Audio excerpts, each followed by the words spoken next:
We're in the shop. I'm here with Matt from Of Earth Furniture, and this is part 2 of our Build Your Own Bali Chair series. We're going to be sanding the sides that we just clamped up, and we're going to be working on the seat slats, doing the joinery to attach them to the sides, as well as cutting the curve on the bandsaw. So you know what? Let's just jump right into it. This stupid stuff at the end.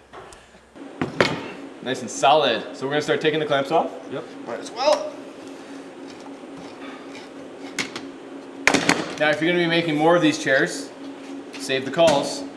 I like to kind of put some marker on them explaining what they are and just hang it on the wall. They might sit there for a few years. They might sit there till next week. They definitely will come in handy. So there we go. We got the frame of the chair all glued up. Now, we're very close on most of our joinery, but we do need to clean things up a little bit. So I'm going to go ahead and do that at the spindle sander. Mostly at the spindle sander. I also like using the Festool 6-inch sander to clean this stuff up. And then Matt is going to be working on the seat pieces that go in between. Yep, we're going to take our templates here and trace them onto our parts that we have all laid out and start cutting these to size. Sweet. So included is a template for each of the seat piece, starting with the front all the way back to the tail part. And they basically just have an angle on here. You can see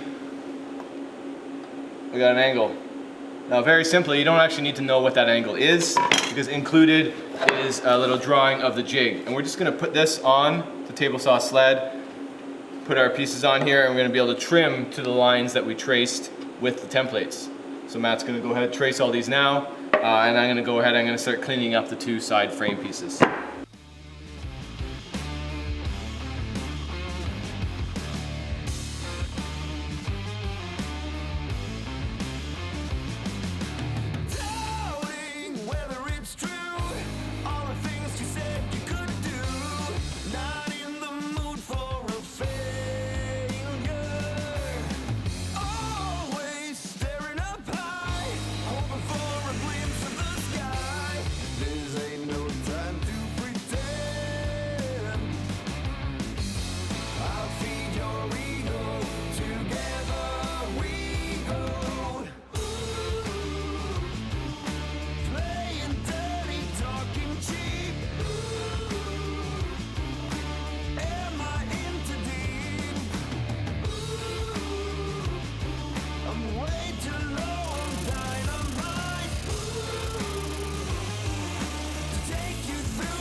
So what we have is the seat. We got the 1, 2, 3, 4, 5, 6 boards, and they have a 1/4-inch spacing in between. The way we got to this point is we held one of those boards flush with the top surface, and then we actually clamped a board along this bottom side. That would then hold the boards. We did that on both sides.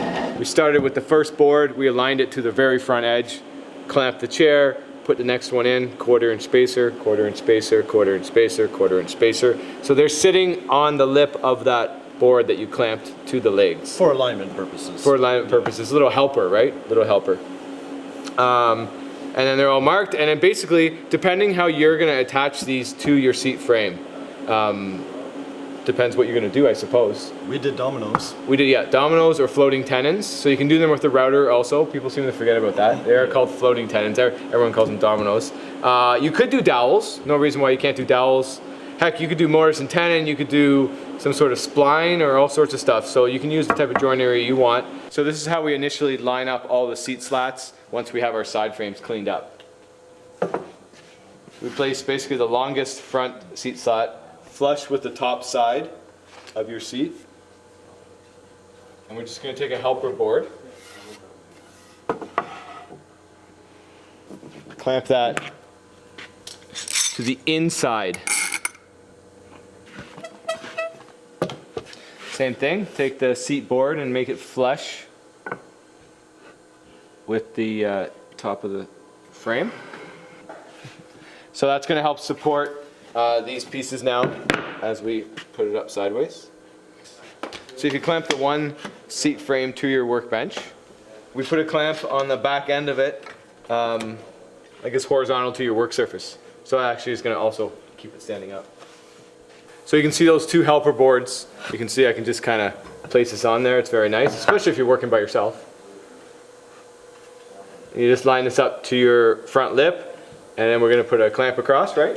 These are kind of nice because they kind of just kind of meld to the angle of whatever you're doing. I guess we'll go like that just to keep it out of our way. And we apply some pressure. There we go. So we've made up some 1/4-inch spacers. Here they are, 1/4-inch spacers thick.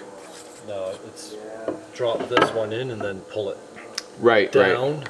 and then kind of push up to it. Yep.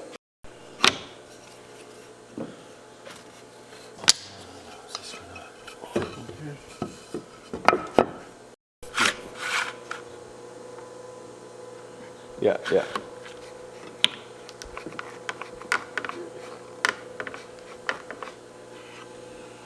So we've got the front clamp on, holding that front board in. We dropped each other's seat board in with the 1/4-inch spacer. We gave it light pressure on the back end just to bring it together. And now we're going to bring the back board just to make up any space that we might have in there up to this front board right in the middle, I guess. Yep. I'm good here. Yep. And ideally, you're not moving the front board. We're registered exactly where we want to be. And these spacers should all be tight.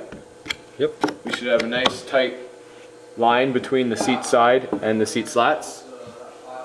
And this is going to be your setup for marking out whatever joinery that you want to do. That's right. In our case, we did the Festool domino. Very simply, you can see we just marked out the pen lines, and then we took this apart and we used a domino machine, almost like a magician.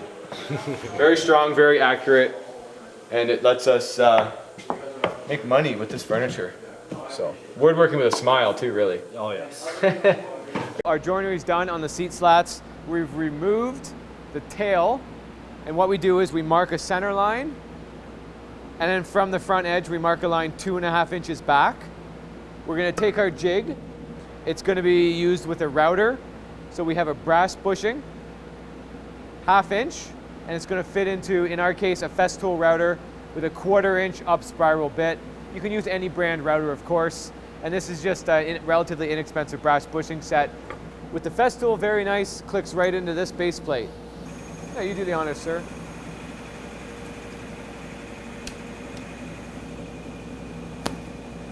We're going to be drilling to a depth of 1/2 inch deep.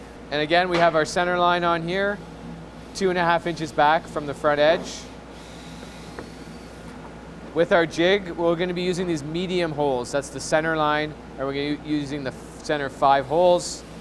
We're just going to line that right up on our tail. So here we go. We have all of our seat boards, and if we see them beautifully laid back into the direction that they're going to be in the seat, we're going to roll them forward. We're not going to use your back one, but we're going to roll each of these forward, because this is going to be the edge that we draw our lines on. We're going to mark our center line down each of them, super important. We're also going to mark on that center line a line at 13/16, and all you need is a little tick. From there, this is one tool. You can either make this out of a lamination, maybe a string. You can just bend it. If you got 2 people working on it, you can bend it and draw it. But this is a drawing bow from Lee Valley. It's adjustable with this little doohickey here. Boom, done, really nice.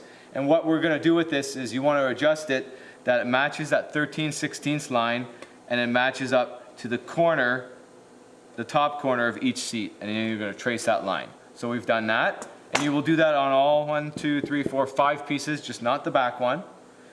The front 3 pieces have a pommel on it. That's where the seat comes up in the center, and we do have a template included with that.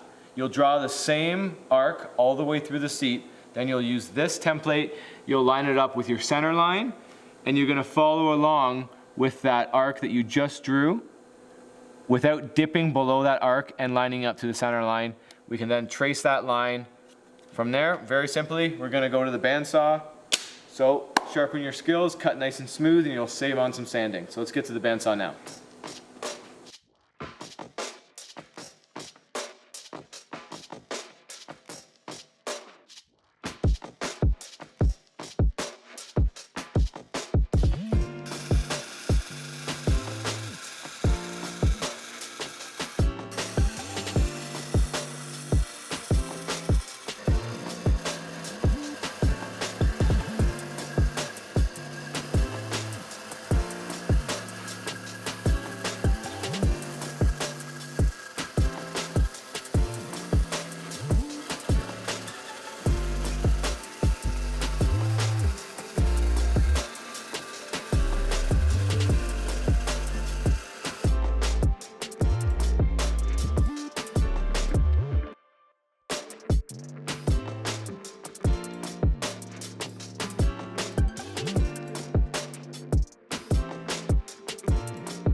All right, that is part 2 of my Build Your Own Bali Chair course. Hopefully you're enjoying the process. Hopefully you're building one of your own Bali chairs. In part 3, we're going to be adding some curves to the seat slats with the angle grinder and the cut-saw wheel, so we're going to get in some power carving. That's exciting. So stay tuned for part 3. Hopefully your chair is coming along nicely. Until next time, make it a great one.